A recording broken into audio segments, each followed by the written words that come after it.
8 simple habits that keep your heart strong after 60. Most heart problems after 60 do not begin with chest pain.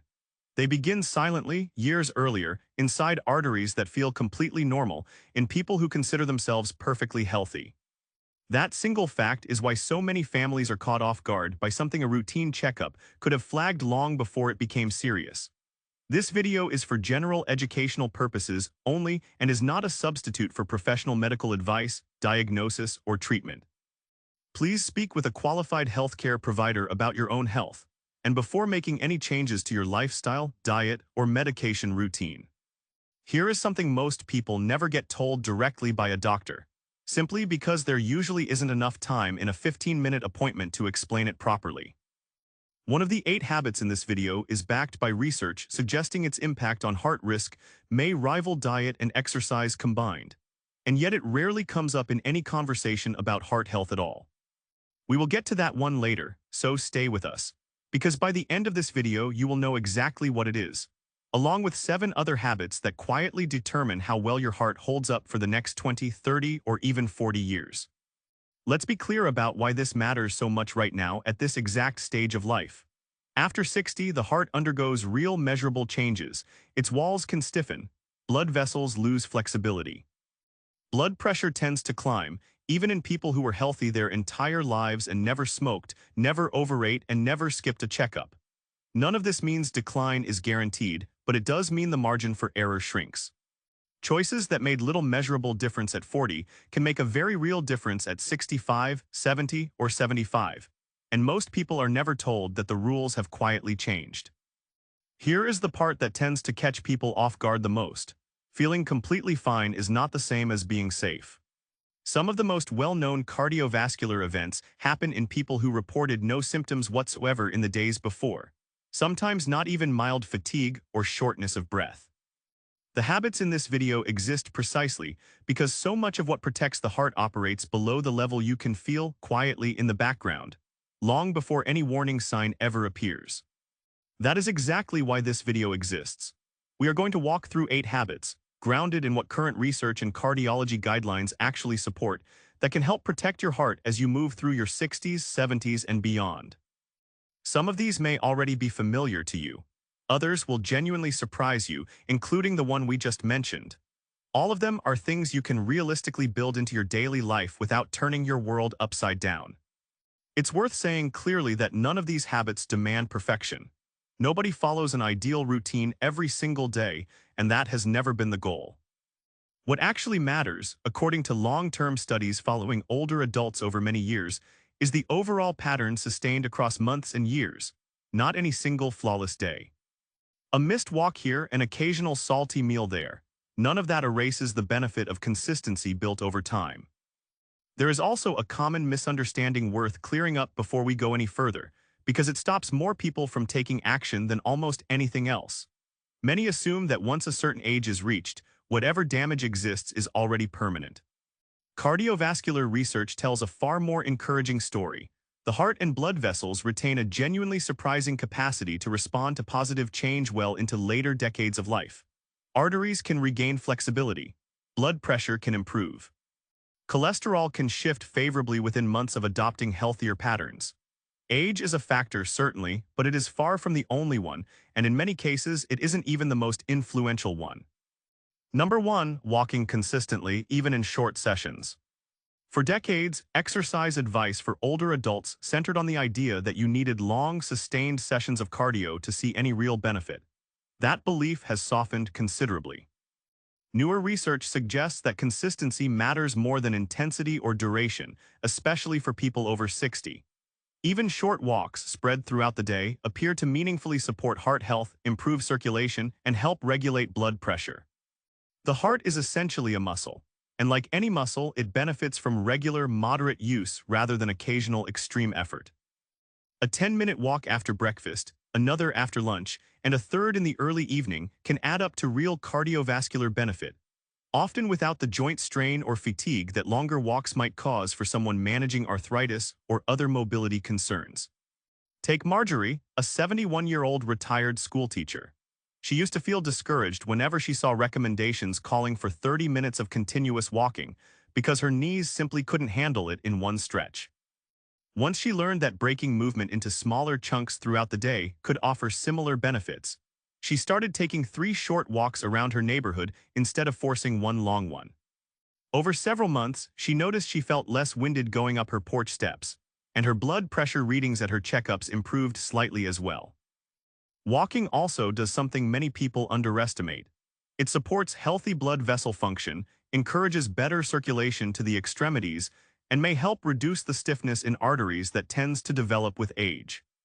Its low impact, requires no equipment, and can be adjusted to any fitness level, which is part of why so many cardiologists consider it one of the most sustainable habits for long-term heart health.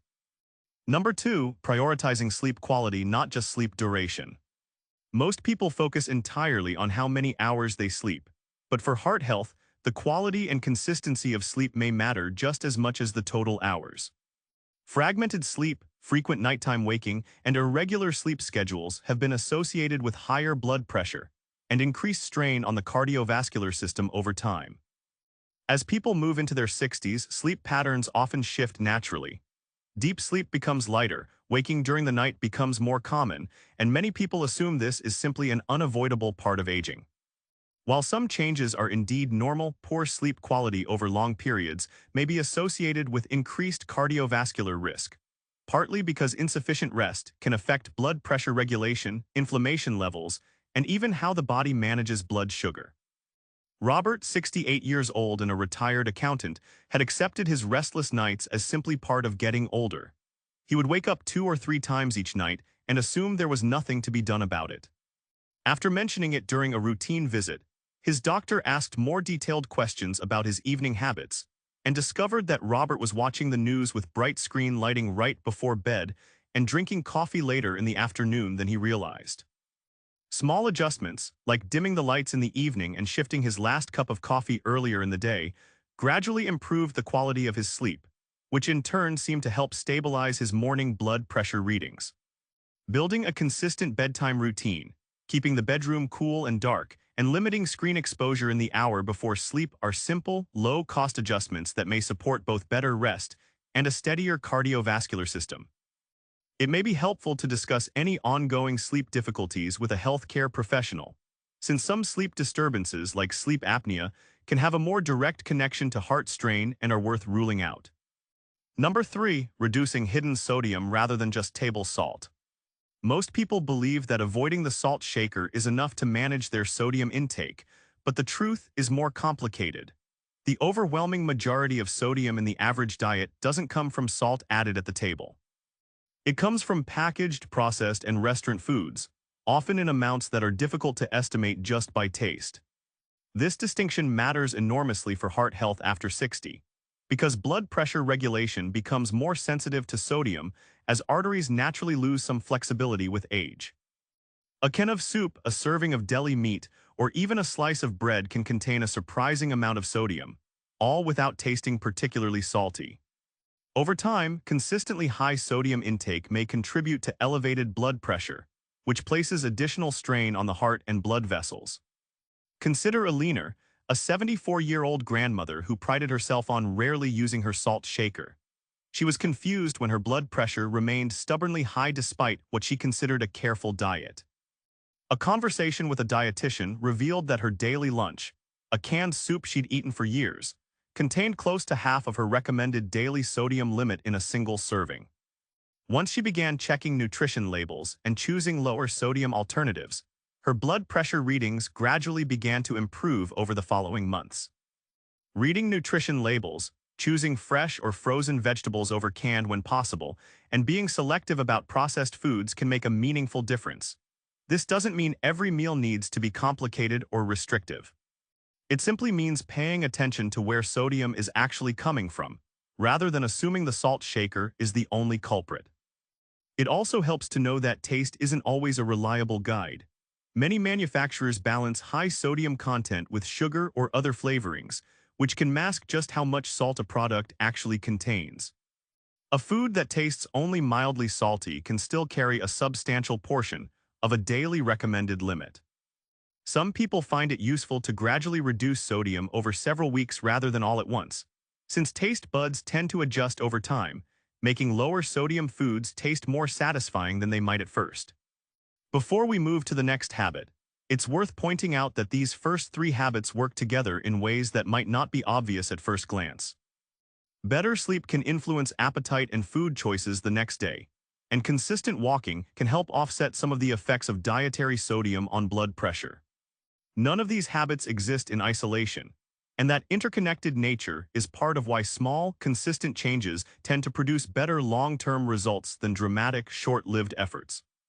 Number 4, managing stress through structured relaxation, not just avoidance. Stress management is often reduced to vague advice like try to relax more, but that guidance rarely tells people what to actually do. For heart health, the distinction between chronic, ongoing stress and occasional, manageable stress appears to be important.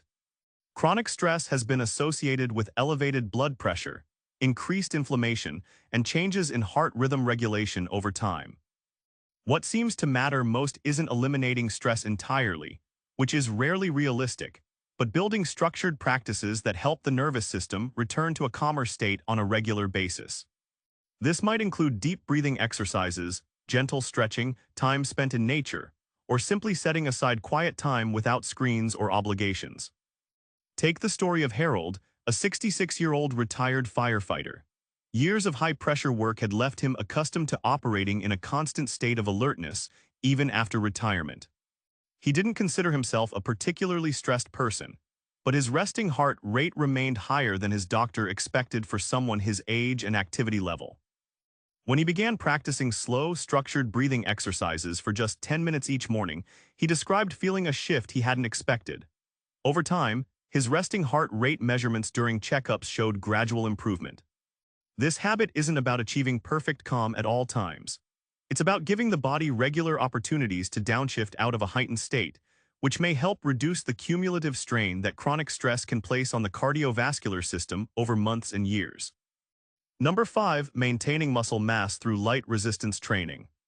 Cardiovascular health and muscle strength might seem like separate topics, but they're more connected than most people realize. After 60, the body naturally begins to lose muscle mass, a process that can accelerate without regular resistance activity. This loss of muscle isn't just about physical strength. It's also linked to how efficiently the body manages blood sugar, cholesterol, and even blood pressure. Resistance training doesn't require heavy weights or a gym membership. Simple bodyweight exercises, resistance bands, or light hand weights used a few times a week can help preserve muscle mass and, by extension, support metabolic and cardiovascular health. Some research suggests that maintaining muscle mass may also support healthier cholesterol levels and better insulin sensitivity, both of which play a role in long-term heart health. Dorothy, 69 years old and a former nurse, had always associated strength training with young athletes lifting heavy weights, something she assumed had nothing to do with her. After a conversation with her physical therapist, she began incorporating simple resistance band exercises into her routine twice a week. She wasn't trying to build significant muscle. She simply wanted to maintain what she had. Over the following year, she noticed she felt steadier on her feet, and her cholesterol panel showed a modest improvement at her annual physical. This habit often gets overlooked in heart health conversations because it doesn't feel directly related to cardiovascular activity the way walking or cardio does. But maintaining strength supports the entire system the heart depends on, including balanced blood sugar and healthier body composition, both of which reduce the overall burden placed on the cardiovascular system. Number 6, building regular social connection into the week. This is the habit we mentioned earlier in the video, the one that surprises most people when they first hear about its connection to heart health. Loneliness and social isolation have been associated in multiple studies with increased cardiovascular risk, in some cases showing an impact comparable to other well-known risk factors like inactivity or poor diet. The connection makes more sense when you consider how the body responds to prolonged loneliness. Chronic social isolation has been linked to increased inflammation, elevated stress hormones, and disrupted sleep patterns, all of which circle back to affect the cardiovascular system. After 60, many people experience significant life changes: retirement, the loss of a spouse, adult children moving away that can quietly reduce social contact without anyone noticing the gradual shift. Consider the experience of Walter, a 72-year-old widower.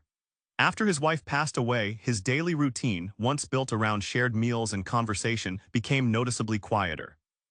He didn't consider himself lonely in a dramatic sense, but his days had become largely solitary. When his doctor asked directly about his social life during a routine visit, Walter realized he'd gone nearly 2 weeks without a real conversation beyond brief exchanges at the grocery store. Encouraged to reconnect, he began attending a weekly coffee gathering at his local community center. He later described the change as one of the more meaningful shifts in his overall sense of well-being, and over time his blood pressure readings, which had been trending upward, began to stabilize. Building regular social connection doesn't require a large network of friends. A weekly phone call with a family member, a standing coffee date, participation in a community group, or even regular conversations with neighbors can provide meaningful protection. This is precisely why we mentioned earlier that this habit deserves more attention than it typically receives. It's rarely discussed alongside diet and exercise, yet the evidence connecting social connection to cardiovascular health continues to grow. Number 7. Monitoring blood pressure at home between doctor visits. Many people assume that an annual checkup provides enough information about their cardiovascular health, but blood pressure can fluctuate significantly from day to day and even hour to hour.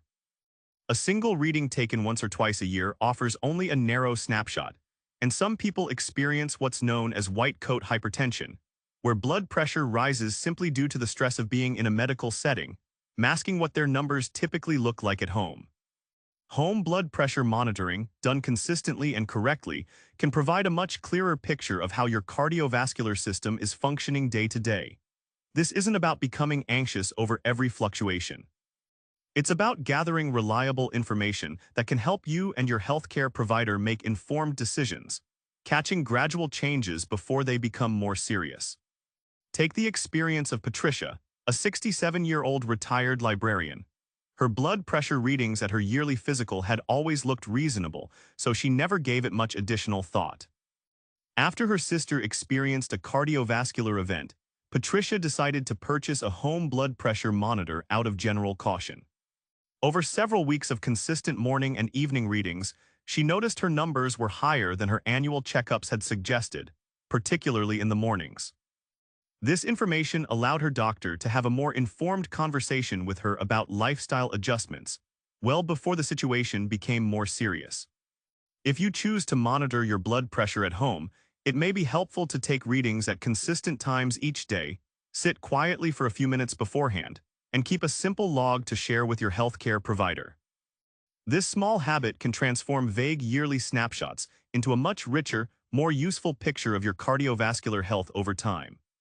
It's also worth choosing a validated, properly fitted upper arm cuff rather than a wrist device, since wrist monitors tend to be less accurate, particularly if not held at exact heart level during measurement. Bringing your home monitor to a checkup so your provider can confirm its reading correctly against their equipment is a simple step that many people overlook, yet it can make a real difference in how much you can trust the numbers you're recording at home. Number 8. Being proactive about preventive screenings and blood work. The final habit is less about a daily action and more about a mindset, one built around staying ahead of potential problems rather than waiting for symptoms to appear. Many cardiovascular issues, including elevated cholesterol, prediabetes, and early arterial changes, can develop silently for years without producing any noticeable symptoms. By the time symptoms do appear, the underlying issue has often been present for quite some time. Regular blood work, including cholesterol panels and blood sugar testing, along with periodic screenings recommended by your healthcare provider, can catch these changes early, when lifestyle adjustments or early interventions tend to be most effective. This is particularly important after 60, when the cumulative effects of decades of daily habits, some helpful, some less so, begin to show up more clearly in test results. Consider George, a 65-year-old retired engineer who felt completely healthy and saw no reason to schedule regular blood work beyond what was strictly required. When a routine screening prompted by his new primary care physician revealed borderline high cholesterol, George was caught off guard. He'd felt fine the entire time, There had been no chest discomfort, no fatigue, nothing that would have prompted him to seek care on his own. Because the issue was caught early, he and his doctor were able to discuss dietary adjustments and a follow-up monitoring plan well before it progressed into something more serious. This habit ties together everything we've discussed throughout this video. Walking, sleep, sodium awareness, stress management, strength training, social connection, and home monitoring all work best when paired with regular professional oversight. None of these habits are meant to replace medical care. They're meant to work alongside it, giving your healthcare provider a fuller picture of how your daily choices are translating into measurable outcomes. Let's bring everything together. Across this video, we've covered 8 habits that research and cardiology guidance consistently point to as meaningful supports for heart health after 60. Walking consistently in short, manageable sessions. Prioritizing sleep quality rather than just counting hours. Paying attention to hidden sodium sources rather than just the salt shaker. Managing stress through structured, regular relaxation practices. Maintaining muscle mass through light resistance training. Building genuine social connection into your week. Monitoring blood pressure at home between visits, and staying proactive with preventive screenings and blood work.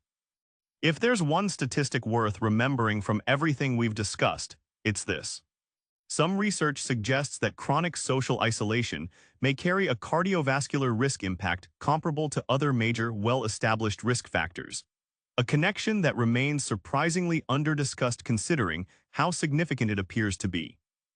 It's a powerful reminder that heart health isn't only about diet and physical activity. It's shaped by the fuller picture of how we live, rest, connect, and take care of ourselves as we age. None of these habits require perfection, and none of them demand that you overhaul your entire life overnight.